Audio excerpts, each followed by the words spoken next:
இன்னைக்கு நம்ம நிகழ்ச்சியில மேஷ ராசி முதல் மீன ராசி வரையிலான 12 ராசியினருக்கு இந்த வாரம், அதாவது ஜூலை 27ஆம் தேதி முதல் ஆகஸ்ட் 2ஆம் தேதி வரைக்கும் எப்படி இருக்க போகுதுன்றதை தான் நம்ம பார்க்க போறோம். அது மட்டும் இல்லாம நேயர்களுடைய சந்தேகங்களுக்கு அவங்களுடைய ஜாதகத்தின் அடிப்படையில் ஜோதிட தீர்வுகளையும் கேட்டு தெரிஞ்சுக்க போறோம். இன்னைக்கு நம்ம நிகழ்ச்சிக்கு தமிழ்நாட்டின் 2 பிரபலமான ஜோதிட வல்லுநர்கள் நம்ம அரங்கத்திற்கு வருகை தந்திருக்கிறார்கள். முதலில் அவர்களை வரவேற்கலாம். முதலாவதாக உதாரண ஜோதிடர் திரு பீமராஜ ஐயர் அவர்கள். வணக்கம் சார். வணக்கம்மா. அடுத்ததாக திருக்கோவிலூர் திரு ஹரிபிரசாத் சர்மா அவர்கள். வணக்கம் சார். நமஸ்காரம். முதலாவதாக மேஷ ராசியினருக்கு வரக்கூடிய வாரம் எப்படி அமைய போகுதுன்றத கேட்டு தெரிஞ்சுக்கலாமா? பீமராஜ் ஐயர் சார் சொல்லுங்க, மேஷ ராசியினருக்கு இந்த வாரம் எப்படி அமைய போகுது? மேஷராசி என்பவர்களுக்கு இந்த வாரம் சாதகமாக இருக்கும். கொஞ்சம் குழப்பம் ஏற்படும். முதல்ல ஒரு தடை வரும். யாராவது நீங்க ஒண்ணு செய்யணும்னு சொன்னா அப்ஜெக்ஷன் பண்ணுவா. இடையூறுகள் உண்டாகும். அதன் பிறகு நீங்க முயற்சி செய்து ஒரு விஷயத்த கன்வின்ஸ் பண்ணிட்டு நன்றாக புரிந்து கொண்டு அதன் பிறகு தான் உங்களால செய்ய முடியும், பலன் அடைய முடியும். காரணம் என்ன அப்படின்னு பார்க்கும்போது, இந்த வாரம் தொடங்கும்போது சந்திரன் ராசிக்கு 5ஆம் இடத்துல இருக்காரு. அங்க செவ்வாயும் கேதுவும் சேர்ந்திருக்கிறார்கள். அப்ப சந்திரன் கேதுவுடைய தொடர்பே பெறுகிறார் இந்த வாரத்துல. கேதுவுடைய நட்சத்திரத்தையே பெற்றிருக்கார். மக நட்சத்திரமாக இருந்து கொண்டு இருக்கின்றது. அதனால கேதுன்னு சொன்னா என்ன ஆகும்னா, ஒரு குழப்பமானது ஏற்படும். அப்ப அதற்கு தீர்வு என்ன அப்படின்னு பார்க்கும்போது, கேது சம்பந்தம் வரும்போது விநாயக பெருமானை வழிபட்டு இந்த வாரத்துல ஒவ்வொரு நாள்லயும் காலையில எழுந்த உடனே முதல்ல விநாயக பெருமானை வழிபட்டு நீங்க உங்களுடைய பணியை தொடங்குனா, நீங்க படிக்கிறீங்களோ, வேலை பார்க்குறீங்களோ, பிஸ்னஸ் பண்றீங்களோ, நீங்க உங்க வேலையை தொடங்குனா அது நல்லபடியா இருக்கும். கேதுவுக்கும் விநாயகருக்கும் என்ன சம்பந்தம் அப்படின்னு பார்க்கும்போது, நவக்கிரகங்கள்ல ஒவ்வொரு கிரகத்திற்கும் அதிதேவதா, பிரத்திரி தேவதா, பிரீத்தி தேவதான்னு இருக்கு. இதுல கேதுன்னு சொன்னா வாலுன்னு சொல்லும், ராகுன்னு சொன்னா தலைன்னு சொல்லும். அப்ப தலை இல்லாதது கேது. விநாயக பெருமான் தலை இல்லாமல் தலை இழந்து யானை தலையை அவர் கொண்டிருக்கார். அதனால அந்த பரிகாரம் அவ்வளோ சிறந்த பலனை ஏற்படுத்தி கொடுக்கும். அப்போ உங்களுக்கு எப்போ குழப்பம் வருதோ, முடிவெடுக்க முடியாத ஒரு விஷயத்தில், அது திருமணம் சார்ந்த விஷயங்களாகவும் இருக்கும், பிள்ளைகள் சம்பந்தமான விஷயங்கள், ஒரு சில பேருக்கு பூர்வீக சொத்துக்கள் சம்பந்தமான விஷயங்கள். இதுலெல்லாம் நீங்க இந்த வாரத்துல ஏதாவது காரியங்கள் தொடங்கணும்னு சொன்னா, விநாயகப் பெருமானை வழிபட்டு அதன் பிறகு தொடங்கும்போது அந்த காரியம் கைகூடும். இந்த வாரத்துல இது ஆடி மாதம்னு சொல்றதுனால ஆடி பூரம் அப்படின்னு சொல்லக்கூடிய ஒரு விசேஷமான பண்டிகை நாள் வருது, விரத்த நாள் வருது. அப்புறம் இந்த வாரத்துல வாஸ்து தினம் வருகிறது. நாக சதுர்த்தி, நாக பஞ்சமி, கருட பஞ்சமின்னு சொல்லக்கூடிய நாக தெய்வங்களை வழிபடக்கூடிய ஒரு 2 நாட்கள் வருகிறது. சஷ்டி விரதம், அஷ்டமி விரதம் இருக்கிறது. இதுல நம்மளால எந்தெந்த நாள்லாம் கோயிலுக்கு போக முடியுமோ, விரதம் இருக்க முடியுமோ, அதெல்லாம் செய்து இந்த நாட்கள்ல தர்ம காரியங்கள்ல ஈடுபட்டு தானங்கள் கொடுத்து 12 ராசி அன்பர்களுமே நற்பலனை இந்த வாரத்துல பெறலாம். சார், மேஷ ராசியை தொடர்ந்து ரிஷப ராசியினருக்கு இந்த வாரம் எப்படி அமைய போகுது? கடந்த வார பலன்களை சொல்லியிருந்தீங்க, அனுகூலமான பலன்கள் கிடைக்க போகுதுன்னு. இந்த வாரம் அதே பலன்கள் தொடர போதா, எப்படி இருக்க போகுது சார்? ரிஷபராசி அன்பர்களுக்கு இந்த வாரம் பலன் கிடைக்கும். ஆனால் கடுமையாக உழைத்து முயற்சித்த பிறகு பலன் கிடைக்கக்கூடியதாக இருக்கும். ராசியாதிபதியா இருக்கக்கூடிய சுக்கிரன் ராசிக்கு 2ஆம் இடத்திற்கு வந்திருக்கார். 2ஆம் இடம் புதனுடைய வீடு, அவருடைய நட்பு கிரகத்தினுடைய வீடு தான். அவர் நல்ல பலனை தரணும். அந்த இடத்துல குருவும் சேர்ந்து இருக்கார். அதனால உங்களுடைய திறமையை வெளிப்படுத்த வேண்டியதா இருக்கும். குரு சுக்கிரன் 2 பேரும் சேர்ந்து எந்த இடத்துல இருக்காங்கன்னு பார்க்கும்போது வாக்கு ஸ்தானத்துல. அப்போ நீங்க நன்றாக பேசுவீங்க. அப்ப அந்த பேச்சின் பலனாக பயனை அடைவீங்க.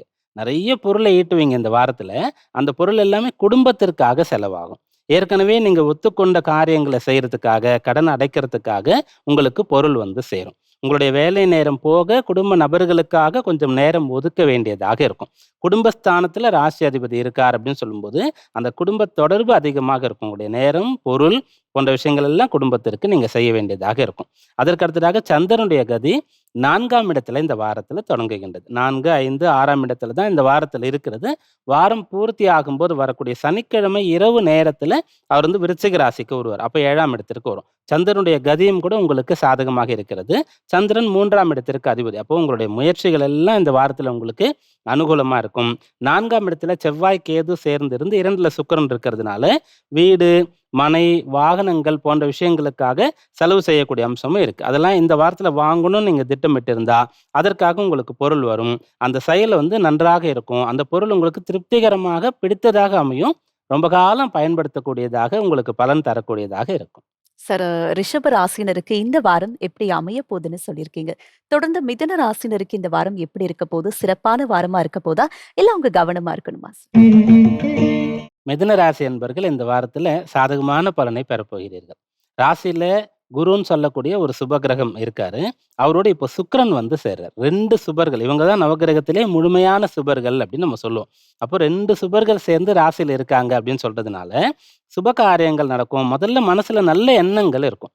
எந்த கிரகம் வந்து நம்மை ஆட்கொள்கிறதோ, ரூலிங் பிளானட் அப்படின்னு சொல்லுவோம். அது சம்பந்தமான எண்ண ஓட்டம் தான் நமக்கு இருக்கும். இன்னும் நல்ல பெயர் வரணும் நமக்கு. நெறைய மதிப்பு, மரியாதைலாம் வரணும். நல்ல செல்வாக்கு வரணும் அப்படின்னு சொல்லக்கூடியது. நெறைய புண்ணிய காரியங்கள செய்யணும் அப்படின்னு சொல்லக்கூடியது. பிறருக்கு உதவுறது, பரோபகாரம் அந்த எண்ணங்கள்லாம் உங்களுக்கு ஏற்படும். அதனால எண்ணம் நன்றாக இருந்தா, செயல் நன்றாக இருக்கும். விளைவு நன்றாக இருக்கும். இந்த வாரத்தில உங்களுக்கு நல்ல எண்ணங்கள் அதிகமாக இருக்கும். நல்ல காரியங்கள்ல உங்கள ஈடுபடுத்திக் கொள்வீங்க. அப்ப நீங்க என்ன பண்ணலாம்னா, உங்களுடைய படிப்பு நேரம், வேலை நேரம் போக, மாலை நேரத்தில அருகில் இருக்கக்கூடிய கோயிலுக்கு போலாம். அப்படி இல்ல உங்களுக்கு வந்து நேரடியா மக்களுக்கு சர்வீஸ் பண்ணணும்னு நினைக்கிறீங்க. வயோதிகர்கள் இருக்கக்கூடிய முகாமுக்கு போயிட்டு, அவங்களுக்கு சர்வீஸ் பண்ணலாம். குழந்தைகளுக்கு பண்ணலாம். நண்பர்கள், உறவினர்கள் ஏதாவது உங்களிடத்திலிருந்து எதிர்பார்க்குறாங்க. உங்களால உதவி செய்ய முடியும்னா செய்யலாம். அப்படியாக உங்களுக்கு இந்த வாரம் பலன் தரப்போகின்றது. உங்களுடைய ஓய்வு நேரத்தில உங்களால பிறருக்கு பலன் தரக்கூடிய அம்சம் இருக்கிறது. நம்மளுடைய டைம் நல்லபடியா ஸ்பெண்ட் ஆகுது. அதனால நல்ல புண்ணியமும் நமக்கு வருது அப்படின்றது அர்த்தம். அதனால ஓய்வு நேரத்தை பயனுள்ளதாக இந்த வாரத்தில கழிக்கிறது நல்லது. மிதுன ராசினருக்கான வார பலன்கள் மட்டும் இல்லாம, அவங்க இந்த வாரம் என்னென்ன செயல்கள்லாம் செஞ்சா நல்லதுன்றத தெளிவுபடுத்திருக்கீங்க சார். தொடர்ந்து மற்ற ராசினருக்கான வார பலன்கள பார்க்கறதுக்கு முன்னாடி ஒருவர் சந்தேகம் கேட்டிருக்காங்க. என்னன்னு பார்க்கலாமா? பார்க்கலாம் சார். மீனா திருச்சியில பிறந்திருக்காங்க சார். பிறந்த தேதி 15/8/2001 காலை 7:35 மணிக்கு பிறந்திருக்காங்க. ஐயா, நான் வேறு மதத்தைச் சேர்ந்த ஒருவரை விரும்புகிறேன். அவர் வீட்டில் திருமணத்திற்கு ஒத்துக்கொண்டார்கள். என் குடும்பத்தினர் எதிர்க்கின்றனர். எனக்கு காதல் திருமணம் கைகூடுமான்னு கேட்டிருக்காங்க சார். ஜாதகர் வந்துட்டு மிருகசீரிஷ நட்சத்திரம் 3ஆம் பாதம் மிதுன ராசியில பிறந்திருக்காங்க. லக்னம் வந்து சிம்ம லக்னமாக வருகிறது. முதல்ல வந்து திருமணம் அப்படின்னு சொல்லக்கூடியது வந்துட்டாலே சிம்ம லக்னம். லக்னத்திற்கு 7ஆம் அதிபதியை நம்ம எடுத்துக்கணும். அந்த 7ஆம் அதிபதி சனியாக இருக்காரு. அவர் இருக்கிறது சுக்கிரனுடைய வீட்ல. லக்னத்திற்கு 10ஆம் இடத்துல. அவர் பெற்றிருக்கக்கூடியது சந்திரனுடைய சாரத்தை பெற்றிருக்கார். அதன் பிறகு லக்னத்திற்கு காதல் திருமணம்னு சொல்லிட்டீங்க. அதனால 5ஆம் இடத்தையும் எடுத்துக்கலாம். சுக்கிரன், செவ்வாய் இந்த கிரகங்கள்லாம் எடுத்து நம்ம பார்க்கணும். 5ஆம் அதிபதியாக குரு வராரு. அவர் வந்து லக்னத்துக்கு 11ஆம் இடத்துல இருக்காரு. அந்த குருவோடு சுக்கிரன், சந்திரன், ராகு 4 கிரகங்கள் சேர்ந்திருக்கு 11ஆம் பாவத்துல. அப்போ இதன் பிறகு இதுல எடுக்கக்கூடிய முடிவு சரியான முடிவு தான் எடுத்திருக்காரா ஜாதகர் அப்படின்னு பார்க்கும்போது, லக்ன அதிபதி எங்க இருக்கார்? எப்படி இருக்காருன்னு பார்க்கணும். சிம்ம லக்னம். லக்னத்திற்கு அதிபதியா இருக்கக்கூடியவர் சூரியன். லக்னத்திற்கு 12ஆம் இடத்துல இருக்கார். இந்த லக்ன அதிபதி 12ல இருக்கிறதுன்னு சொல்லக்கூடியது பலம் குறைந்த தன்மையாக நம்ம பார்க்கணும். தனக்கு ஒரு முடிவு எடுக்கிறாங்கன்னா, தனக்கு அதுல ஆதாயமா இருக்கா, இல்லையா அப்படின்றது தெரியாம முடிவு எடுக்கிறது. இது வந்து நமக்கு பலன் தருமா, தராதா அப்படின்ற விஷயத்த தெரியாம முடிவு எடுக்கிறது தான் 12ஆம் இடம் விரயபாவம் அப்படின்னு சொல்றது. அதனால ஜாதகர் சுயமாக எடுக்கக்கூடிய முடிவு வந்து அவ்வளோ சிறப்பா இருக்காதுன்றது முதல் விஷயம். 2வது 11ஆம் பாவத்துல குரு, சுக்கிரன், ராகு, சந்திரன் சேர்ந்து இருக்கிறதுனால, இந்த முடிவை சிம்ம லக்னமா இருக்கிறதுனால, மிருகசீரிஷ நட்சத்திரமா இருக்கிறதுனால, சூரியன், செவ்வாயுடைய தன்மை அதிகமா இருக்கு. யாரு என்ன எடுத்து எவ்வளோ கன்வின்ஸ் பண்ணாலும் கேட்காம, சுயமா முடிவு பண்ணி திருமணம் செய்து கொண்டால், இதுல இருக்கிறத அப்படியே சொல்லணும்னு சொன்னா, 2வது திருமணம் செய்யக்கூடிய அளவிற்கு அது போகக்கூடிய வாய்ப்பு இருக்கின்றது. அதனால முதல்ல இப்போ எடுத்திருக்கிற முடிவு வந்து சரிதானா? இது ஒத்து வருமா? அப்படின்றத குடும்ப நபர்கிட்ட உட்காந்து பேசணும். பொதுவா யாருன்னு எந்த குடும்பத்திலுமே லவ் பண்றேன்னு சொன்னா உடனே அக்செப்ட் பண்ண மாட்டாங்க. அவங்க சொல்லக்கூடிய கருத்துக்கள் எல்லாம் சரியா இருக்கு அப்படின்னு சொல்லும்போது, அத கேட்கறது நல்லது. அதற்கு அடுத்து திசை என்ன நடக்குது அப்படின்னு பார்க்கும்போது, மிருகசீரிஷம் செவ்வாயுடைய திசையில பிறந்து, ராகு திசை முடிந்து இப்போது குரு திசை நடக்கிறது. அந்த குரு திசையில இப்ப நடந்துட்டு இருக்கிறது சனியுடைய புக்தி. அந்த சனி தான் முதல்ல 7ஆம் இடத்திற்கு அதிபதி அப்படின்றத நம்ம பார்த்தோம். குரு திசையில சனி புக்தின்னு சொன்னா இந்த காம்பினேஷனே வந்து சரியான பலன குடுக்காது. அடுத்த வருஷம் மே மாசம் வரைக்கும் கட்டாயம் முடிவெடுக்க கூடாது. அதாவது இத ப்ரொசீட் பண்றதா இருந்தா. இது வந்து வேற்று மதத்தவர் அப்படின்னு சொல்றதுனால மட்டும் சொல்லல. அதற்கும் இப்ப நம்ம சொன்ன பலன்களுக்கும் எந்த சம்மந்தமும் கிடையாது. இந்த கிரக நிலைகளை வைத்து நடக்கக்கூடிய தசாபுக்திகளை வைத்து கன்க்ளூஷன் என்ன அப்படின்னு பார்க்கும்போது, ஒன்று அடுத்த வருஷம் மே மாசம் வரைக்கும் முடிவெடுக்க கூடாது. 2026 மே மாசம் வரைக்கும். அப்படி இல்லன்னு சொன்னா, பெரியவர்கள், பெற்றோர்கள் முழு மனதோடு சம்மதித்தால் திருமணம் செய்து கொள்ளலாம். இல்லன்னா டிராப் பண்றது நல்லது. சார் இந்த நேயர் வந்து எனக்கு காதல் திருமணம் கைகூடுமான்னு ரொம்ப ஒரு எதிர்பார்ப்போட கேட்டிருந்தாங்க. அவங்க கேள்விக்கான பதில் மட்டும் இல்லாம, அவங்களுக்கு நல்ல ஒரு அட்வைஸையும் கொடுத்திருக்கீங்கன்னே சொல்லலாம் சார். ஹரிபிரசாத் சார் நீங்க சொல்லுங்க. இப்போ ஒருத்தருக்கு திருமணத்துக்காக நம்ம ஜாதகம் பார்க்கும்போது, இவங்களுக்கு காதல் திருமணம் தான் நடக்கும் அப்படின்னு 100% துல்லியமாக சொல்லிட முடியும். நிச்சயமா சொல்ல முடியுமா? கண்டிப்பா சொல்ல முடியும். காதல் திருமணம் அப்படிங்கிறதுல வந்து, ஏன் ஒரே மதத்தைச் சேர்ந்தவர்களும் காதலித்து திருமணம் செய்து கொள்ளலாம். ஒரே ஜாதி அப்படிங்கிற விஷயம் இப்ப நமக்கு பிரதானமா போயிட்டுருக்கு. அந்த ஜாதிங்கிறதும் ஒரே ஜாதியில தான் இருக்குங்கிறதையும் சொல்லிட முடியும். காதல் திருமணம் என்பது வேறு. இப்ப இந்த மாரி கலப்பு திருமணம் என்பது வேறு. இது 2யும் நம்ம வந்து பிரிச்சு பார்க்கணும். குறிப்பாக 5ஆம் பாவம்னு விஷயத்த பத்தி சொன்னார். ஏன்னா காதல் அப்படின்னு சொல்லும்போது நம்ம 5ஆம் பாவத்தையும் பார்க்க வேண்டும். சுக்கிரன், செவ்வாய் எல்லாம் பார்க்கணும் அப்படின்னு சொல்லிட்டார்.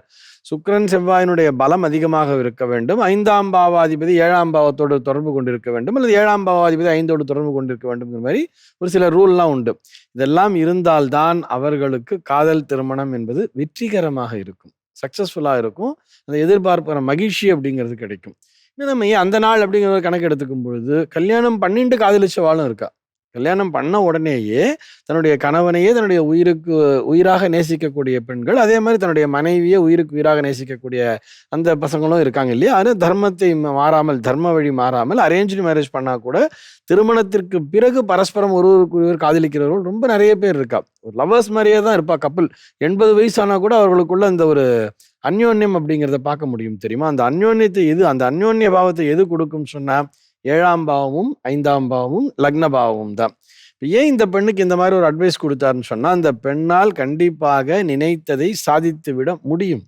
இருந்தாலும் பண்ணாதே, உனக்கு பிரச்சனை வரும்னு ஏன் சொல்றார்ன்னா, இந்த பெண்ணால் தன்னுடைய கௌரவத்தை மீறியும் இருக்க முடியாது. ஏன்னா மாற்று மதம் என்று வரும்பொழுது, ஒரு சில விஷயங்கள நம்ம அடாப்ட் பண்ணிக்க வேண்டியதாக இருக்கும். அதற்கு இந்த பெண்ணினுடைய மனமானது ஒத்துப்போகாது. அவருடைய சோல் வந்து ஒரு சிம்ம லக்னத்துல பிறந்துட்டார். லக்னாதிபதி சூரியனாக இருக்கிறார். ஒரு 12ஆம் பாவத்துல போய் உட்கார்ந்துட்டார். இப்படியும் இல்லாம, அப்படியும் இல்லாம கௌரவமும் பார்க்க முடியாம ஒரு 2 கெட்டான் சூழலுக்கு போயிடுவாங்க. அதே மாரி மிருகசீரிஷம் அப்படிங்கிறதும் ஒரு பவர்ஃபுல்லான ஒரு நட்சத்திரம். மிதுன ராசியில வேற இருக்காங்க. எல்லாம் தனக்கு தெரியும் அப்படிங்கிற ஒரு எண்ணமும் இருக்கும். இது எல்லாத்தையும் நான் இந்த மாரி பாயிண்ட்ஸ் எல்லாம் கூட நான் ஏற்கனவே அனலைஸ் பண்ணி வச்சுட்டேன். இந்த மாரி பிரச்சனை வந்தா என்ன பண்ணணுங்கிறதெல்லாம் நான் ஏற்கனவே பேசி வச்சுட்டேங்கிற மாதிரி இவர்களுக்கு இவராகவே சமாதானம் செய்து கொள்ளலாம். ஆனால் நடக்கக்கூடிய விளைவுகள் இவருக்கு சாதகமான பலனை தராது. அதுதான் இப்ப நடக்கக்கூடிய திசாபுக்திய பத்தி சொல்றார். நீங்க இவரையே கல்யாணம் பண்ணிக்கணும்னு நெனச்சா கூட, உங்க குடும்பத்தினுடைய அனுமதியோடு செய்து கொள்ளுங்கள். அதுக்கு கூட டைம் வெயிட் பண்ணுங்கோ. டைம் வந்து வர்ற வருஷம் ஒரு டைம் சொல்லியிருக்கார். திசை புக்தி மாறுகிறது. ஒரு புதனுடைய டைம்னு வரும்பொழுது, சுய சிந்தனைங்கிறது ஒர்க் பண்ணும். பகுத்தாராயக்கூடிய தன்மைங்கிறது தரும். உங்களுக்கு நற்பலன்களை தரும்னு ஒரு அட்வைஸ குடுத்திருக்காரு. அத ஃபாலோ பண்றதுங்கிறது இந்த பெண்ணுக்கு நிச்சயமாக நல்லது. 10ஆம் பாவத்துல கிரகம் போய் உட்கார்ந்திருக்கு. ஒரு சனி போய் உட்கார்ந்துருக்கு. 10ஆம் பாவத்துக்கு அதிபதி சுக்கிரன் வந்து 11ல இருக்கார் அப்படின்னு வரும்பொழுது, உன்னுடைய உத்தியோகம் தான் உன்னை நேரான பாதைக்கு அழைத்துச் செல்லும். இந்த டைமே குரு திசையில சனி புக்தின்னு நடக்கும் பொழுது, உன்னுடைய உத்தியோக ரீதியான மாற்றத்தை நீ பார்ப்பாய். இந்த டாபிக் அப்படியே எடுத்து வச்சுட்டு, இது ஒரு ஓரமா நம்ம அடுத்த வருஷம் மே மாசம் வரைக்கும் டைம் சொல்லியிருக்காரா, அப்ப முடிவு எடுத்துக்கலாம் எதுவாக இருந்தாலும் சொல்லிட்டு எடுத்து வச்சுட்டு, உன்னுடைய வேலை, உன்னுடைய உத்தியோகத்தை ஸ்திரப்படுத்திக்கிறதுக்கு பாரு. உத்தியோக ரீதியா கான்சென்ட்ரேட் பண்ணு. அதுல ஏதாவது உனக்கு மாற்றங்கள் வருதா? வரக்கூடிய மாற்றங்களை உன்னை நோக்கி வரக்கூடிய அது ப்ரமோஷனா இருந்தாலும், டிரான்ஸ்ஃபரா இருந்தாலும், எதுவா இருந்தாலும் அக்செப்ட் பண்ணிக்கோ. அது உன்னுடைய நல்ல வாழ்க்கைக்கான ஒரு பாதையை அமைத்து தரும். திருமண வாழ்க்கைக்கான பாதையை அமைத்து தரும்னு சொல்றேன். ஏன்னு சொன்னா, இந்த பொண்ண பொறுத்தவரைக்கும் லைஃப் பார்ட்னர்ஷிப் அப்படின்னு சொல்லக்கூடிய 7ஆம் பாவமும், தொழில் ஸ்தானம், உத்தியோகஸ்தானம், கரியர்ன்னு இவங்க லாங்குவேஜ்ல சொல்றாங்க. இந்த கரியருக்கும் ஒன்றோடு ஒன்று இன்டர்லிங்க்டாக இருக்கிறது. ஒன்னோட ஒண்ணு தொடர்பு கொண்டிருக்கிறது. 7ஆம் பாவாதிபதி போய் 10ல உட்கார்ந்துட்டு இருக்கிறதுனால, உன்னுடைய உத்தியோகம் அப்படிங்கிற ஒரு விஷயமே உன்னுடைய லைஃப் பார்ட்னர்னால் தீர்மானிக்கப்படும். அல்லது லைஃப் பார்ட்னர்ங்கிற ஒரு விஷயமே உன்னுடைய உத்தியோகம் தான் தீர்மானிக்கும். இது ரெண்டும் ஒன்னோட ஒண்ணு இன்டர்லிங்க்டா இருக்கு. நீ உன்னுடைய வேலையிலே கவனத்தை செலுத்தினால் நல்ல வாழ்க்கை என்பது அமையுமா. பொதுவா காதல் திருமணம் அமையுமா அமையாதா அப்படிங்கிறது நிச்சயமா ஜாதகத்தை பார்த்து சொல்லிவிட முடியும். லக்னபாவம், 7ஆம் பாவம், 5ஆம் பாவம் மற்றும் சுக்கிரன் செவ்வாயினுடைய நிலையினை கொண்டு இவருக்கு காதல் திருமணம் தானா, அல்லது பெற்றோர் பார்த்து வைக்கக்கூடிய திருமணமா, அந்த பரஸ்பரம் ஒரு அந்யோன்யம்ங்கிறது அதிகமாக இருக்குமா, அல்லது இவங்க வந்து ஒரு டிஸ்டன்ஸ் தான் இருக்குமா எப்பயுமே அப்படிங்கிறதையும் கண்டிப்பாக சொல்லிவிட முடியும். அடுத்ததாக கடக ராசினருக்கு இந்த வாரம் எப்படி அமைய போகுதுன்றத கேட்டு தெரிஞ்சுக்கலாமா? பீமராஜ் ஐயர் சார் சொல்லுங்க. கடக ராசினருக்கு இந்த வாரம் எப்படி அமைய போகுது? ஏன்னா கடந்த வார பலன்களை சொல்லியிருந்தீங்க. அற்புதமான வாரமா அமைய போகுதுன்னு. இந்த வாரம் அதே பலன்கள் தொடரப்போதா? எப்படி இருக்க போகுது? கடகராசி அன்பர்களுக்கு இந்த வாரம் அற்புதமான பலன்கள்ல இன்னும் அதிகமாக ராஜயோக பலன்கள் ஏற்படும் அப்படின்ற மாதிரி சொல்லலாம். ராசியில இருக்கக்கூடியது சூரியன். இது ஆடி மாசம் அப்படின்னு சொல்றதுனால, சந்திரன் வந்து இந்த வாரத்துல சிம்ம ராசியிலிருந்து தன்னுடைய சஞ்சாரத்த தொடங்குறார். அப்போ ராசியாதிபதி சந்திரனும், தனாதிபதி சூரியனும் பரிவர்த்தனை செய்திருந்து இந்த வாரமானது தொடங்குகின்றது. அதனால உங்களுக்கு வந்து நல்ல குடும்பத்துல சந்தோஷம், ஒற்றுமை இருக்கும். குடும்ப நலன் கருதி செய்ய வேண்டிய காரியங்கள் எல்லாம் செய்யலாம். அதற்குண்டான பண வரவு எல்லாம் உங்களுக்கு கிடைக்கும். நீங்க யார்ட்டெல்லாம் ஹெல்ப் கேட்கணும்னு நினைக்கிறீங்களோ, யார் உங்களுக்கு சப்போர்ட்டா இருந்தா நல்லதுன்னு நினைக்கிறீங்களோ, அவங்கெல்லாம் உங்களுக்கு வந்து அனுசரணையாக இருப்பாங்க. அப்படி வீட்ல சந்தோஷமா இருக்கிறது, படிக்கிற இடத்துல நல்லா படிக்கிறது. அந்த 2ஆம் இடம் வலுத்து இருக்கும்போது ஆரம்ப கல்விலாம் அற்புதமாக இருக்கும். அந்த இடத்துல செவ்வாய், கேது இருந்து இப்ப சந்திரன் சேர்ந்து இருக்கார். அதனால இது நாள் வரைக்கும் படிப்புலேருந்து குழப்பமா, புரியாம இருக்கக்கூடிய விஷயங்கள் வந்து சரியாகும். உயர்நிலையில படிக்கக்கூடியவங்களுக்கு கூட, புதுசா இப்ப இந்த வருஷம் நீங்க ஜாயின் பண்றீங்கன்னா, நீங்க புது சப்ஜெக்ட், புது கோர்ஸ் எடுத்திருக்கீங்க. அது வந்து உங்களுக்கு ஒண்ணுமே புரியாம கஷ்டமா இருக்கு. அப்போ உங்களுக்கு ஒரு மிரட்சி வரும், ஒரு பயம் வரும். என்னதான் பண்ண போறோம் நம்ம? இத எடுத்துட்டோமே, இது வேண்டாமா? விட்டுடலாமா? மாத்திக்கலாமா? ஏதாவது சான்ஸ் இருக்கா? அப்படின்ட்டுலாம் உங்களுக்கு தோணும். அதெல்லாம் உங்களுக்கு எல்லாமே சரியாக போகுது. கல்வி சிறப்பா இருக்க போகின்றது. பண வரவு வரப்போகிறது. குடும்பத்தில ஒற்றுமை, சந்தோஷம் இருக்கும். எல்லாத்துக்கும் மேல ராசியில சூரியன், புதன் சேர்ந்து இருக்கும்போது, உங்களுடைய பலத்தை, உங்களுடைய திறமையை, தகுதியை நீங்க புரிந்து கொள்ள முடியும். புரிந்து கொண்டு நம்மால முடியும் அப்படின்னு சொல்லிட்டு அந்த எண்ணம், அந்த தைரியம், அந்த தன்னம்பிக்கை வந்து அத வெளிப்படுத்த முடியும். இந்த காலத்துல யாராவது பிசினஸ் பண்ணணும், ஆரம்பிக்கணும்னு நினைச்சீங்கன்னா, தாராளமா அத செய்யலாம். 8ல ராகு இருக்கிறதுனால, பெரிய அளவிற்கு எடுக்கும்போதே அகலக்கால் வைக்காம, சின்ன அளவுல ஆரம்பிச்சீங்கன்னா, கட்டாயம் உங்களால செய்ய முடியும். ஜலராசியாக உங்களுடைய ராசி இருக்கு. சூரியன், புதனுடைய சேர்க்கை இருக்கு. உங்களுடைய கல்விக்கு வெளி மாநிலத்தில, வெளி தேசத்தில ஒரு வேலை கிடைக்குதுன்னா, தாராளமா நீங்க போலாம். இந்த பலன்லாம் இந்த வாரத்துல உங்களுக்கு சாதகமா இருக்கு. சார், கடக ராசினருக்கு மகிழ்ச்சியை தரக்கூடிய வார்த்தைகள சொல்லியிருக்கீங்கன்னே சொல்லலாம் சார். தொடர்ந்து சிம்ம ராசினருக்கு இந்த வாரம் எப்படி அமையப்போகுது சார்? சிம்ம ராசி அன்பர்களுக்கு இந்த வாரம் அனுகூலமாக இருக்க போகின்றது. கடக ராசிக்கு சொன்ன அதே பலன அப்படியே வந்து நம்ம திரும்ப சொல்லலாம். எதனால அப்படின்னு சொன்னா, ராசி அதிபதியா இருக்கக்கூடிய சூரியன் வந்து சிம்ம ராசிக்கு அதிபதி சூரியன் கடக ராசியில இருக்கார். கடக ராசி அதிபதி சந்திரன் சிம்ம ராசியிலிருந்து இந்த வாரம் தொடங்குகின்றது. அதன் பிறகு அஷ்டம சனி, 7 ராகு, ராசியில கேதுலாம் இருந்தாலும் கூட, சுக பாக்கியாதிபதியா இருக்கக்கூடிய முதல் தரமா உங்களுக்கு நன்மையை செய்யக்கூடிய செவ்வாய் ராசியில சஞ்சரித்துக் கொண்டு இருக்கின்றார். அதனால இந்த வாரம் உங்களுக்கு அனுகூலமா இருக்கும். அந்த செவ்வாய் வந்து இந்த வாரத்துல ராசியிலிருந்து 2ஆம் இடத்திற்கு பயணிக்க போகின்றார். அப்படி பயணிக்கும்போது 2ஆம் இடம் புதனுடைய வீட்டுக்கு செவ்வாய் வரார். யாரெல்லாம் வந்து ஒரு டெக்னிக்கலா ஒரு என்ஜினியரிங் படிச்சுட்டு இருக்கீங்களோ, அல்லது வந்து ஒரு தொழில கத்துக்கணும்னு நினைக்கிறீங்களோ, அவங்களுக்கெல்லாம் இந்த காலம் வந்து ரொம்ப பலன் தரக்கூடியதாக இருக்கும். இந்த செவ்வாய், புதன் சேரும்போது என்ன ஆகும்னா, ஒரு விஷயத்த வந்து உடலாலயும் செய்ய முடியும். அதற்கு வந்து புத்தி சாமர்த்தியமும் இருக்கும். சில பேர் என்ன பண்ணுவாங்கன்னா, உடல் உழைப்பு பண்ணுவாங்க. சில பேர் படிச்சுட்டு உடல் உழைப்பே கிடையாது. ஜஸ்ட் உட்காந்துட்டு அவங்களுடைய அறிவை கொண்டு வேலை பார்ப்பாங்க. செவ்வாய், புதன் சேரும்போது 2மே பயன்படும். 2 சேர்ந்த கலவையாக ஒரு வேலைய பார்க்கலாம். அப்படியாக இந்த வாரத்தில உங்களுடைய தொழிற்கல்வி படிச்சுட்டு இருந்தா, அது ரொம்ப சிறப்பா இருக்கும். நீங்க வேலை பண்ணிட்டு இருக்கீங்கன்னு சொன்னா, அது ரொம்ப நல்லாருக்கும். உங்களுக்கு வந்து ஏதாவது மனசுல சஞ்சலம், கவலைலாம் இருக்குன்னு சொன்னா, அதெல்லாம் சரியாகும். அந்த கேது ராசியில இருக்கிறதுனால ஏதோ ஒரு சஞ்சலம், டிஸ்டர்பன்ஸ் இருந்தா அதெல்லாம் சரியாக போகுது. இந்த வாரம் உங்களுக்கு அனுகூலமா இருக்கும். சார், சிம்ம ராசியை தொடர்ந்து கன்னி ராசினருக்கு இந்த வாரம் எப்படி இருக்க போகுது சார்? வீட்லயும், வெளியயும் அவங்களுடைய சூழல் எவ்வாறு இருக்க போகுது? கன்னிராசி அன்பர்களுக்கு இந்த வாரம் வந்து சாதக பலன் கிடைக்கும். ராசியாதிபதியா இருக்கக்கூடிய புதன் வந்து லாபஸ்தானத்துல சஞ்சரிக்கிறார். சூரியனோட சேர்ந்து இருக்கார். ஜீவன பாவத்துல குரு, சுக்கிரனுடைய சேர்க்கை இருக்கு. சந்திரனுடைய சஞ்சாரம் 12, 1, 2 இந்த இடங்கள்லாம் இருக்கு. இது எல்லாமே உங்களுக்கு அனுகூலமா இருக்கு. அதனால உங்களுடைய வேலை இந்த வாரத்துல நல்லா இருக்கும். ஒரு சில பேருக்கு வந்து வேலை போயிடுமான்ற ஒரு எண்ணம் இருந்தா கூட, அந்த பிரச்சனையானது சரியாகும். வேலை இழந்தவர்களுக்கு வேறு வேலை கிடைக்கக்கூடிய யோகமானது இருக்கிறது. பிசினஸ் சம்பந்தமா வந்து மேற்கொண்டு பணம் தேவை. இன்னும் கொஞ்சம் இன்வெஸ்ட் பண்ணா தான் இத வந்து கன்டினியூவா நடத்த முடியும். இல்ல இன்னும் கொஞ்சம் வேலையாட்கள் வந்து நமக்கு தேவைப்படுறாங்க. ஒரு பார்ட்னர் வேணும்னா, இதெல்லாம் கிடைக்கும். இந்த விஷயங்கள்லாம் இந்த வாரத்துல சாதகமா இருக்கு. கவனமா இருக்க வேண்டிய விஷயம் என்னன்னா, ஆரோக்கியத்துல கவனம் எடுத்துக்கொள்ள வேண்டும். குறிப்பாக ரெகுலரா வந்து மெடிகேஷன்ல இருக்கீங்க. மருந்து, மாத்திரை சாப்பிட்டுட்டு இருக்கீங்க அப்படின்னு சொன்னா, நீங்க ரொம்ப கவனமா இருந்து, ஒரு முறை மறுபடியும் டாக்டர பார்த்துட்டு, இத வந்து கன்டின்யூ பண்ணலாமா? அந்த டோசேஜ்லாம் கம்மி பண்ணலாமான்றத பாருங்க. தீய பழக்கவழக்கம் இருக்கக்கூடியவர்கள், கட்டாயம் வந்து இப்பயிலிருந்து ஏறக்குறைய ஒரு 1 1/2 மாசம் வந்து அந்த பக்கமே தல வச்சு படுக்கக்கூடாது. ரிஸ்க் எடுக்கிறதுக்கான டைம் இது இல்லவே இல்ல. உங்களுடைய ஆரோக்கிய விஷயத்துல, உங்களுடைய அந்த பெயரை காப்பாற்றிக் கொள்ளக்கூடிய விஷயத்துல நீங்க கவனமா இருக்கணும். எதனால இதெல்லாம் சொல்றோம்னு சொன்னா, செவ்வாய் வந்து ராசிக்குள்ள வரப்போகின்றார். நாளைக்கு செவ்வாய் வந்து ராசிக்குள்ள வரப்போறார். அப்படி வரும்போது, ராசிக்கு 7ல சனி இருக்கார். செவ்வாய் ராசிக்குள்ள வரப்போறார். 2 பேரும் ஒருத்தர ஒருத்தர் பார்த்துக்க போறாங்க. 10ஆம் இடத்துல குரு, சுக்கிரனுடைய சேர்க்கை இருக்கு. அதனால ஆரோக்கியத்திலயும், உங்களுடைய வேலையிலயும் கவனமா இருங்க. பொருளாதார ரீதியாகவும் கூட சொத்துக்கள் விற்கிறது போன்ற விஷயங்கள்லாம் அவசரப்பட்டு முடிவெடுக்க வேண்டாம்.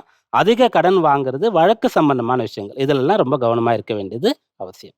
சார், கன்னி ராசினருக்கு இந்த வாரம் சாதகமான பலன்கள் தரக்கூடிய வாரமா இருந்தாலும், எதுலலாம் அவங்க ரொம்ப கவனமா இருக்கணுன்றதையும் தெளிவுபடுத்தியிருக்கீங்க சார். தொடர்ந்து மற்ற ராசினருக்கான வார பலன்கள பார்க்கறதுக்கு முன்னாடி நேயர் ஒருவர் சந்தேகம் கேட்டிருக்காங்க. என்னன்னு பார்க்கலாம். பார்க்கலாம் சார். மதுகிருஷ்ணன் கன்னியாகுமரியில பிறந்திருக்காங்க சார். பிறந்த தேதி 7/11/1998 மாலை 6:20 மணிக்கு பிறந்திருக்காங்க. ஐயா, தற்போது நான் ஒரு தனியார் நிறுவனத்தில் பணிபுரிந்து வருகிறேன். துபாயில் வேலை தேடிக் கொண்டிருக்கிறேன். எனக்கு அங்கு வேலை கிடைக்குமான்னு கேட்டிருக்காங்க சார். ஜாதகர் வந்து திருவாதிரை நட்சத்திரம் முதல் பாதம் மிதுன ராசியில பிறந்திருக்கார். லக்னம் வந்து மேஷ லக்னமாக இருக்கிறது. இப்போ உத்தியோகம் பத்தி கேட்டிருக்காரு. துபாயில வேலை கிடைக்குமா அப்படின்னு கேட்டிருக்காரு. இவருடைய ஜீவனாதிபதி அப்படின்னு பார்க்கும்போது மேஷ லக்னத்திற்கு சனியாக வருகின்றார்.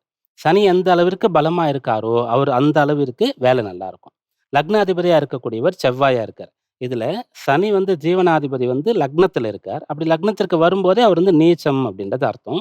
நீச்சம் அடைந்து வக்ரகதியாகவும் அவர் சஞ்சரிக்கிறார். இந்த மேஷ லக்னத்துல அஸ்வினி நட்சத்திரத்துல அவருடைய சஞ்சாரமானது இருக்கிறது. அந்த செவ்வாய்க்கு வீடு கொடுத்த பொதுவா இந்த போல வேலையெல்லாம் நல்லா சிறந்து விளங்கணும்னா, அதுக்கு உண்டான கிரகமா இருக்கக்கூடிய சூரியன் 7ஆம் இடத்துல நீச்சம் பெற்று சஞ்சரிக்கின்றார். அதனால உள்ளூர்ல இருந்து வேலை பார்க்க முடியாது. நமக்கு இங்க பெருசா சம்பாரிச்சு நம்ம முன்னுக்கு வர முடியாது. அது நம்ம ஃபேமிலிக்கு, நம்முடைய கமிட்மெண்ட்டுக்குலாம் பத்தாது. பசங்களெல்லாம் ரொம்ப பெரிய அளவிற்கு நம்ம ஆளாக்கணும்னு சொல்லிட்டு, தன்னை தியாகம் பண்ணிக்கொண்டு, இவர் கஷ்டப்பட்டு வெளியில போய் இருந்து வேலை பண்ணணுன்ற எண்ணம் வந்துருச்சு. அது கரெக்ட்டு தான். அதனால அதுக்கான முயற்சி பண்ணா உங்களுக்கு வேலை கிடைக்கும். ஆனா, அந்த ஜீவனாதிபதி சனி நீச்சமாயிட்டார். நெறைய இந்த செவ்வாய், சூரியன்லாம் சொன்னோம் இல்லையா? இதெல்லாம் வந்து நேரடியாக பலமா இல்ல.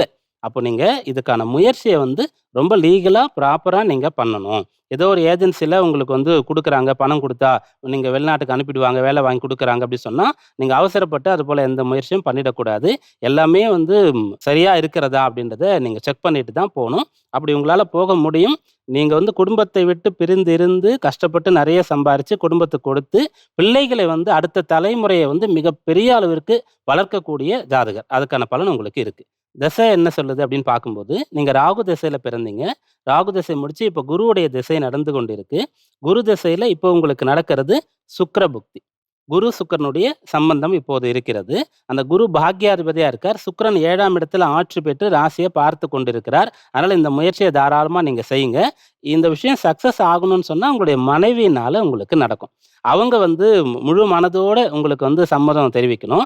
இதுக்காக நீங்க முயற்சி செய்து எங்கெல்லாம் என்னெல்லாம் அப்ளை பண்றீங்களோ, பேசுறீங்களோ, செய்றீங்களோ, அவங்க முன்னே இருந்து இதெல்லாம் செய்யணும். அப்படி செய்யும்போது நடக்கும். அதேபோல இன்னும் கொஞ்சம் கூடுதல் துணையாக ஒரு அம்பாள, மகாலட்சுமிய பிரார்த்தனை செய்து இந்த காரியத்த நீங்க செய்யும்போது நடக்கும். அதற்கான டைம் தான் இப்போ இருக்கு. சார், இந்த நேயர் வந்து துபாயில எனக்கு வேலை கிடைக்குமா? அதுக்காக நான் முயற்சி பண்ணிக்கிட்டு இருக்கேன் அப்படின்னு சொன்னாங்க. அவங்க கேள்விக்கான பதில் மட்டும் இல்லாம, விரிவான, தெளிவான ஒரு விளக்கத்தையும் அவங்களுக்கு நீங்க குடுத்திருக்கீங்கன்னே சொல்லலாம் சார். ஹரிபிரசாத் சார், நீங்க சொல்லுங்க. ஒருவருடைய ஜாதகத்த வச்சு, இந்த நாட்டுக்கு தான் அவங்க வேலைக்கு போவாங்க அப்படின்றத சொல்லிட முடியும். இந்த நாடு தான் அப்படின்னு தீர்மானம் பண்ண முடியாதும்மா. நம்ம பிறந்த பூமியிலிருந்து இவர் வெளியில போவாரா, மாட்டாராங்கிறத சொல்ல முடியும். பிறந்த பூமியிலிருந்து வெளியில போவார் அப்படின்னு வரும்பொழுது, அது கடல் கடந்த பகுதியாக இருக்குமா? ஓவர்சீஸா? ஏன்னா நமக்கு ஜோதிட விதிகள் எழுதப்பட்ட காலத்திலே நம்ம இந்தியாவுக்குள்ளே 56 தேசம் இருந்ததுங்கிறா. அப்போ நமக்கு ஜோதிட விதிகளின்படி இவன் அந்நிய தேசம் போவான் அப்படின்னு சொன்னா, ஒரு சோழ நாட்டிலேருந்து ஒரு பாண்டிய நாட்டுக்கு போனா கூட அது அந்நிய தேசம் தான். இல்ல நம்ம ஒரு சோழ நாட்டிலேருந்து ஒரு பல்லவ நாடுன்னு சொல்லக்கூடிய இந்த தேசத்துக்கு வந்தாலும், இப்போ சென்னை மாதிரியான ஊருக்கு வந்தாலும் அதுவும் அந்நிய தேசமாகவே பார்க்கப்பட்டது. இல்ல ஒரு பெங்களூர் போறாங்க, இல்ல ஒரு ஹைதராபாத்ல ஒர்க் பண்றாங்கன்னு கூட, அது கூட அந்த காலத்திலேயே ஒரு அந்நிய தேசமாகத்தான் பார்க்கப்பட்டது. அதுலேயே ஓவர்சீஸ் நம்ம யோசிக்கிறது வந்து கடல் கடந்து போகக்கூடிய அம்சம் என்பது ஜாதகத்திலே இருக்கிறதா என்பதை தீர்மானிக்க முடியும். அப்படி கடல் கடந்து தான் போவார்னு சொன்னா, எந்த திசை நோக்கி செல்வார்னு தான் சொல்ல முடியும். எந்த திசையை நோக்கி செல்வார் அப்படிங்கிறதை சொல்லலாம். இப்போ வந்து ஒரு வடக்கு வடமேற்கு திசையில தான் அவருக்கு இருக்குன்னு சொன்னா, இப்போ துபாய் மாதிரியான, இவர் இந்த ஊர்ல பிறந்தவர், துபாயில வடக்கு வடமேற்கு திசையில இருக்கு. இதே வந்து ஆஸ்திரேலியா போறான்னு சொன்னா, அது என்டையர்லி வேற டைரக்ஷன் இல்லையா? சவுத் ஈஸ்ட்ல இருக்கும் அது.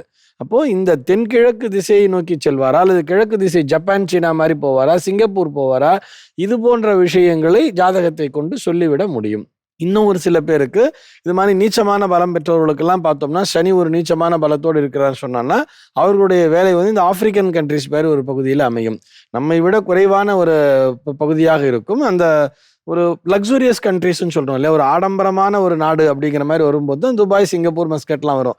ஆடம்பரமான நாட்டிலே இவருக்கு வேலைங்கிறது அமையுமா? அந்த மாதிரி ஒரு இடம் நல்ல வெளியில பார்க்கறதுக்கே பளபளன்னு பளிச்சுன்னு ஜில்லு ஜில்லுன்னு இருக்கிற மாதிரியான இடங்கள்ல அமையுமா? இப்போ இந்த பையனை பொறுத்தவரை அவருக்கு குரு திசை அப்படிங்கிறது தான் நடந்துட்டு இருக்கு. குரு திசையில சுக்கிர புக்தியினுடைய காலம். 7ஆம் பாவத்திற்கு அதிபதி சுக்கிரன்னு சொல்லிட்டார். அப்ப 7ஆம் பாவத்துக்கு அதிபதி சுக்கிரன் ஆட்சி பலத்தோட இருக்காருன்னா அவருக்கு இன்னும் திருமணம் நடந்ததான்னு தெரியல. மேபி இது வந்து ஒரு கல்யாணத்திற்கான நேரமாக இருக்கலாம்.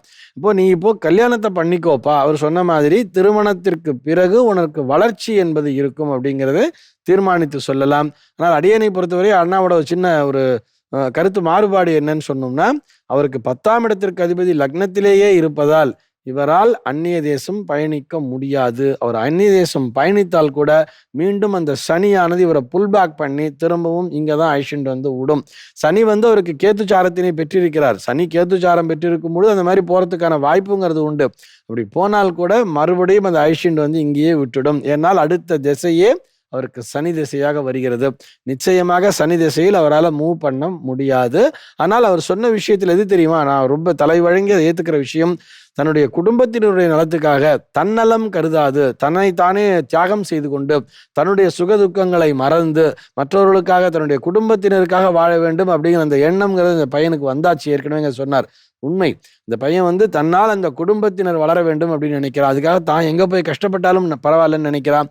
அந்த ஒரு எண்ணத்தை கொண்டு நீ ஏதோ ஒரு ஏஜென்சியில போய் பணத்தை கொடுத்து ஏமாந்துராதே அப்படிங்கிற ஒரு நல்ல அட்வைஸையும் கொடுத்துட்டார். அதை அப்படியே ஏற்றுக்கொள்ளுங்கள். திருமணத்திற்கு பார்க்கலாம் அவருக்கு. இல்லை வேலை இல்லாமல் எப்படி நான் கல்யாணம் பண்ணிக்கிறதுங்கிறத யோசிக்காம அந்த நாளில் அப்படியா பண்ணாங்க, கல்யாணம் பண்ணிக்கோ, தன்னால நல்லா இருப்பேன், நிச்சயமா வர்ற பெண்ணால் உனக்கு நன்றாகத்தான் இருக்கும்.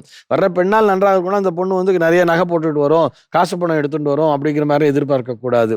அந்த பெண் வந்து உனக்கு ஒரு மாரல் சப்போர்ட்டாக, ஒரு மகாலட்சுமியினுடைய அம்சம் நிறைந்தவளாகன்னு ஒரு வார்த்தை சொன்னார். இந்த மகாலட்சுமியினுடைய அம்சம் நிறைந்தவளாக வரும் பொழுது உனக்கான வழி என்பது அங்கே பிறந்து விடும். இந்த டைமுங்கிறது உனக்கு நல்லா தான் இருக்கு. லக்னாதிபதியே 5ஆம் பாவத்தில் இருக்கும் பொழுது உன்னுடைய சிந்தனை திறன் என்பது அதிகமாக இருக்கும். நீ வந்து திருவாதிரை நட்சத்திரம் வேற சொல்லிட்டு டாக்டிஸுங்கிறது தெரியும், மிதுன ராசி எப்படி எங்க பிஹேவ் பண்ணணும்னு தெரியும். நீ இந்த உள்ளூரிலேயே உன்னால் சுய தொழில் செய்து நன்றாக முன்னுக்கு வர முடியும்னு சொல்லிட்டு நான் ஒரு அட்வைஸ் அவருக்கு கொடுக்குறேன். அடுத்ததாக துலா ராசினருக்கு இந்த வாரம் நல்ல பலன்கள் கிடைக்கக்கூடிய வாரமா இருக்க போதா, இல்ல அவங்க கவனமா இருக்கணுமான்றதை கேட்டு தெரிஞ்சுக்கலாம். பீமராஜ் ஐயர் சார் சொல்லுங்க, துலா ராசினருக்கு இந்த வாரம் எப்படி அமைய போகுது? துளாராசி அன்பர்களுக்கு இந்த வாரம் அனுகூலமாக சாதகமாக அமையப் போகின்றது. 9ஆம் பாவத்தில் சுக்கிரன் குரு இருந்து அங்கிருந்து வரிசை அடுத்தடுத்த வீடுகளில் கிரகங்கள் இருந்து கொண்டு இருக்கின்றது. 9ல் குரு சுக்கிரன் இருக்கார். இது உங்களுக்கு சாதகமான அம்சம். ராசியாதிபதி சுக்கிரன் வந்து 9ல் இருக்கும்போது நல்ல ஸ்தான பலம் இருக்கு, நட்பு கிரகத்தினுடைய வீட்டில் இருக்கார். ஒரு சுபர் வந்து ஒரு திரிகோண ஸ்தானத்தில் இருக்காருன்றதுனால பலன் தரணும். குரு வந்து 9ல் இருக்கும்போது ராசியை பார்க்கறாரு அப்படின்னு சொல்றதுனால உங்களுக்கு நல்லதுன்னு சொல்லலாம். 10ல் சூரியன் புதன் இருக்கிறதுனால ரொம்ப விசேஷமான யோக பலன். இது வரைக்கும் வேலை இல்லைன்னு சொன்னால் வேலை கிடைச்சிடும், வேலையில் இருக்கீங்கன்னு சொன்னால் அந்த இடத்துல ஒரு இன்க்ரிமெண்ட்டோ ஒரு ப்ரமோஷனாக கிடைக்கக்கூடிய அம்சமானது இருக்கிறது. 11ல் செவ்வாய் கேது சேர்ந்து லாபஸ்தானத்தில் அசுப கிரகங்கள் இருக்கிறதுனால உங்களுக்கு அனுகூல பலன். இதெல்லாம் நல்லா இருக்கு.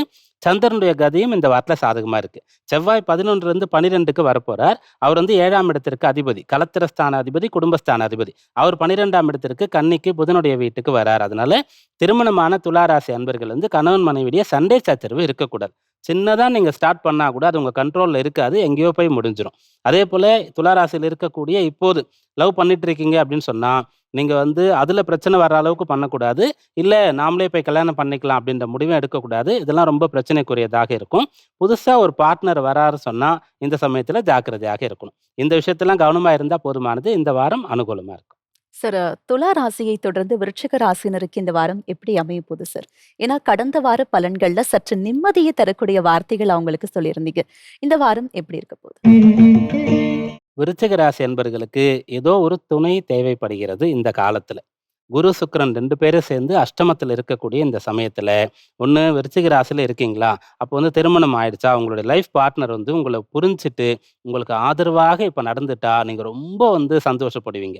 ரொம்ப தைரியமா இருப்பீங்க, கான்ஃபிடென்ட்டா இருப்பீங்க. அதுவே உங்களுக்கு பலன் தரும். பிள்ளைகள் அப்படின்னு சொல்லும்போது, படிக்கிற இடத்துல டீச்சர்ஸ் வந்து உங்களுக்கு சப்போர்ட் பண்ணணும். எல்லா பிள்ளைகளும் வந்து ஒரு தடவ சொன்னாலே புரிஞ்சுக்க மாட்டாங்க. ஈஸியா உடனே படிச்சிட மாட்டாங்க.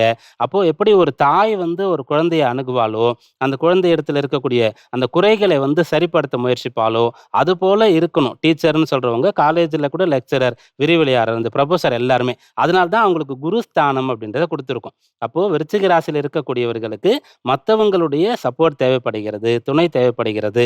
அது எங்க கிடைக்கலையோ, அப்ப நீங்க வருத்தப்படவே வேண்டாம். நேரா கிளம்பி கோயிலுக்கு போயிடுங்க. முடிஞ்சா டெய்லியே காலையில எழுந்த உடனே அல்லது சாயந்தரம் வேலையெல்லாம் முடிஞ்ச உடனே கொஞ்ச நேரம் கோயில்ல போய் உட்காருங்க. அந்த இடத்துல உங்களுக்கு வந்து ஒரு எனர்ஜி கிடைக்கிற மாரி இருக்கும். உங்களுடைய கவலைகள், உங்களுடைய ஃபெயிலியர்ஸ் எல்லாம் வந்து நீங்க மறந்து திரும்ப எழுந்து ஓடுறதுக்கு உங்களுக்கு ஒரு சக்தி தேவைப்படுகிறது. அது கிடைக்கும். அஷ்டமத்தில குரு, சுக்கிரன் இருக்கிறத வச்சு இந்த பலன் சொன்னோம். சந்திரன் வந்து 10, 11, 12 இந்த பாவங்கள்ல வந்து சஞ்சரித்துக் கொண்டிருக்கார். இந்த வாரம் முடியும்போது ராசிக்குள்ள வரப்போறார். அதனால ஒரு சக்தி, ஒரு துணையோடு உங்களுடைய செயல்களை செய்யும்போது கட்டாயம் இந்த வாரத்தில நீங்க செய்யக்கூடிய ஒவ்வொரு செயல்லயும் வெற்றி பெற முடியும். சார், விருச்சிக ராசினருக்கு இந்த வாரம் எப்படி அமைய போகுதுன்னு தெளிவுபடுத்தியிருக்கீங்க. தொடர்ந்து தனுசு ராசினருக்கு இந்த வாரம் எப்படி இருக்க போகுது? வீட்லயும் வெளியயும் அவங்களுடைய சூழ்நிலை எவ்வாறு இருக்க போகுது? தனுராசி அன்பர்கள் கவலைகள் எல்லாம் மறந்து சந்தோஷமா இருக்க போறீங்க. உங்களுடைய வயதுக்கு ஏற்றவாறு நீங்க வந்து இப்போ ஒரு ரிட்டயர்ட் ஆன ஒரு நபரா இருக்கீங்க அப்படின்னு சொன்னா, ஃப்ரெண்ட்ஸோட சேர்ந்து எதையாவது யாத்திரை கோவிலுக்கெல்லாம் போலாமா அப்படின்னு வந்து உங்களுக்கு யோசனை வரும். நீங்க வந்து ஒரு பருவ வயதில இருக்கீங்க அப்படின்னு சொன்னா, ஃப்ரெண்ட்ஸோட சேர்ந்து ஒரு ஜாலி ட்ரிப் போலாமா அப்படின்ற மாரி வரும். குடும்பத்தில நல்ல காரியம், சுப நிகழ்ச்சி எல்லாம் தொடங்கலாமா? கார் வாங்கலாமா? வீட்ட வந்து இன்னும் அழகுபடுத்தலாமா? நகைகள் வாங்கலாமா? இப்படிப்பட்ட எண்ணங்கள்லாம் உங்களுக்கு ஏற்படும். நீங்க யோசிக்கிறது எல்லாமே வந்து சந்தோஷமான, நல்ல விஷயங்களா இருக்கும். உங்களுடைய டைம அப்படிதான் செலவு பண்ணுவீங்க. கையில இருக்கக்கூடிய பொருள அப்படிதான் செலவு பண்ணுவீங்க. நல்ல நண்பர்கள் கிடைப்பார்கள். உடன் இருக்கக்கூடியவர்கள்லாம் இது நாள் வரைக்கும் உங்களிடத்துல சரியா பழகல அப்படின்னு சொன்னா கூட, இப்போ வந்து பழக ஆரம்பிப்பாங்க. 7ஆம் பாவம் வலுத்திருக்கிறது. குரு, சுக்கிரன் 2 சுபர்கள் இருக்காங்க. அவங்க 2 பேரும் சேர்ந்து ராசிய பார்க்குறாங்க. சந்திரன் வந்து இந்த வாரத்தில 9, 10, 11ஆம் பாவத்தில சஞ்சரிக்கிறார். அதனால இது எல்லாமே உங்களுக்கு வந்து அனுகூலமா இருக்கு. கவனமா இருக்க வேண்டிய ஒரே விஷயம் என்னன்னா, உங்க ராசிக்கு 8ல சூரியன் இருக்கார். எதை செய்தாலும் விதிக்கு உட்பட்டு செய்யணும். இந்த விஷயத்த செய்யறதுக்கு நம்முடைய தேசத்துல அனுமதி இல்ல. நம்முடைய குடும்பத்துல அனுமதி இல்ல. நம்முடைய பள்ளியில, கல்லூரியில, அலுவலகத்துல இது அனுமதி இல்ல. மறுக்கப்பட்டதுன்னா, அத வந்து நீங்க நினைக்கவே கூடாது. இத மட்டும் கடைபிடித்தா போதுமானது. இந்த வாரம் அற்புதமாக இருக்கும். சார், நீங்க சொன்னதுல இருந்தே தெரியுது. தனுசு ராசினருக்கு இந்த வாரம் நல்லதொரு வாரமா தான் அமைய போகுதுன்னு. தொடர்ந்து மற்ற ராசினருக்கான வார பலன்கள பார்க்கறதுக்கு முன்னாடி நேரொருவர் சந்தேகம் கேட்டிருக்காங்க. என்னன்னு பார்க்கலாம் சார். பார்க்கலாம். ஜீவிதா கிருஷ்ணகிரியில பிறந்திருக்காங்க சார். பிறந்த தேதி 9/7/1989 காலை 9:40 மணிக்கு பிறந்திருக்காங்க. ஐயா, நான் இல்லத்தரசியாக இருக்கிறேன். 12ஆம் வகுப்பு வரை மட்டுமே படித்துள்ளேன். சிறிய அளவிலான உணவகம் தொடங்க வேண்டும் என நினைத்துள்ளேன். இது சரி வருமான்னு கேட்டிருக்காங்க சார். உத்திர நட்சத்திரம் 2ஆம் பாதம் கன்னி ராசியில பிறந்திருக்காங்க.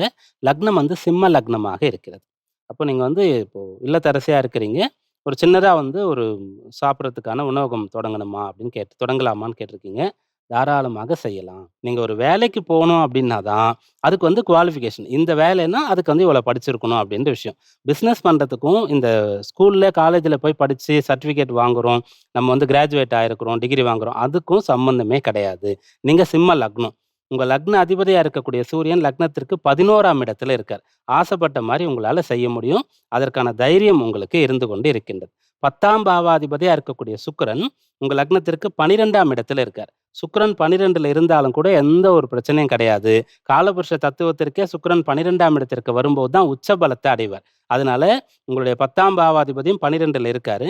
அவர் செவ்வாயோட சேர்ந்து இருக்கார். அந்த செவ்வாய் நீச்சமா இருக்கார். அப்ப நீங்க என்னன்னா கொஞ்சம் அந்த பிசினஸ் வந்து கஷ்டப்பட்டு செய்ற மாதிரி இருக்கும். அந்த கிடைக்கக்கூடிய லாபம்ன்றது வந்து ரொம்ப பெரிய லாபமா இருக்காது.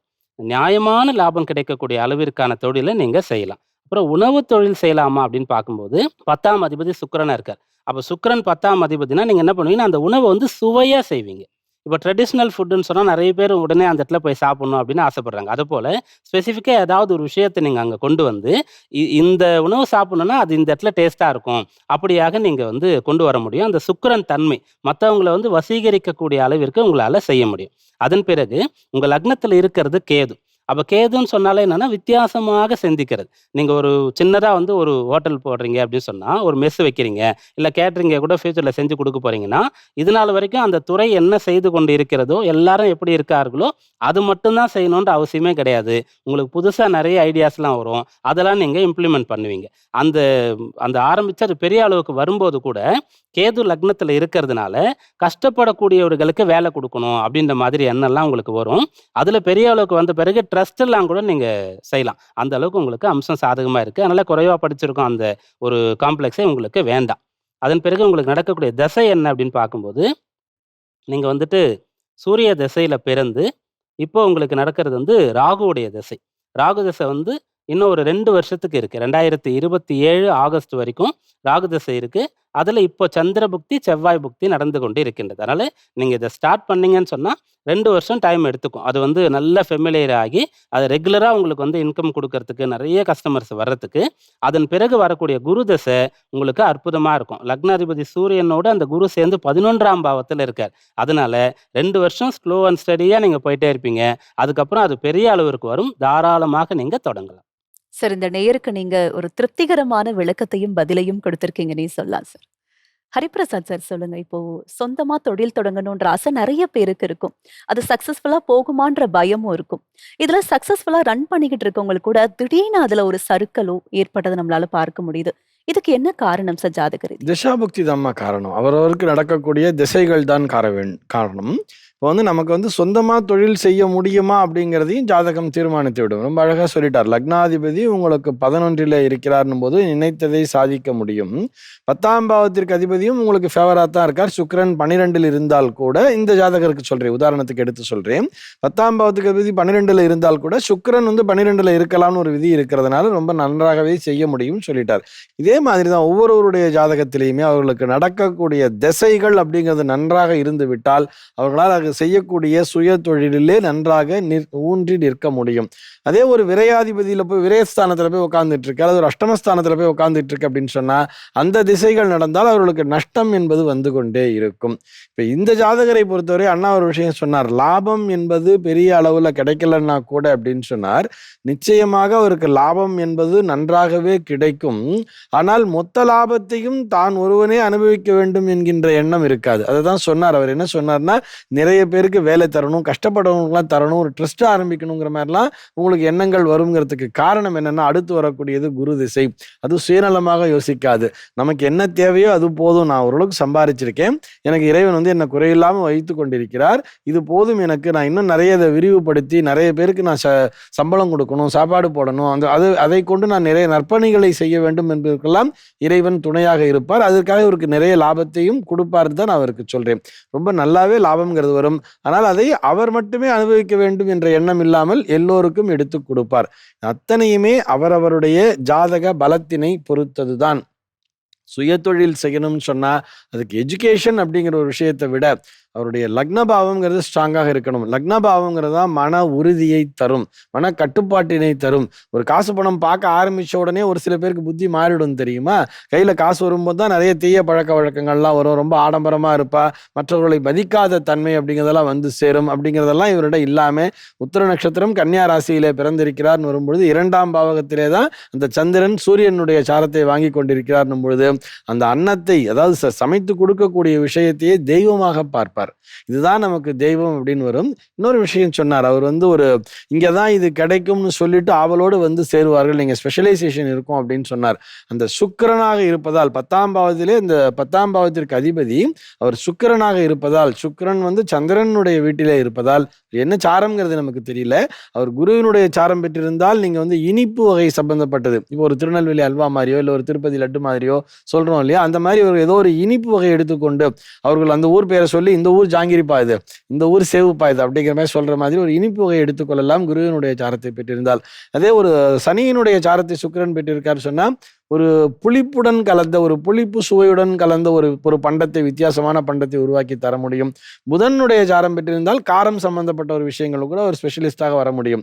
இது என்ன சாரம்ங்கிறதையும் பார்த்துக்குங்கோ. அந்த சுக்கிரன் வாங்கியிருக்கிறது, சுக்கிரன் செவ்வாய் காம்பினேஷன் அந்த இடத்துல இருக்குன்னு சொல்லிட்டார். செவ்வாயினுடைய பலம் குறைவாக இருக்கிறதுன்னு சொன்னார். இந்த டிகிரிஸ் டிஃபரன்ஸ் பார்க்கணும்.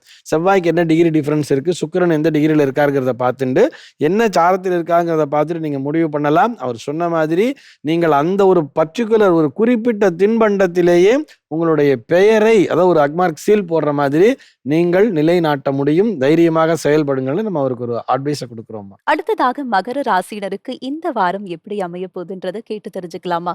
பீமராஜ் ஐயர் சார் சொல்லுங்க, மகர ராசியினருக்கு இந்த வாரம் எப்படி அமைய போகுது? சிறப்பான வாரமா இருக்க போதா, இல்ல அவங்க கவனமா இருக்கணுமா?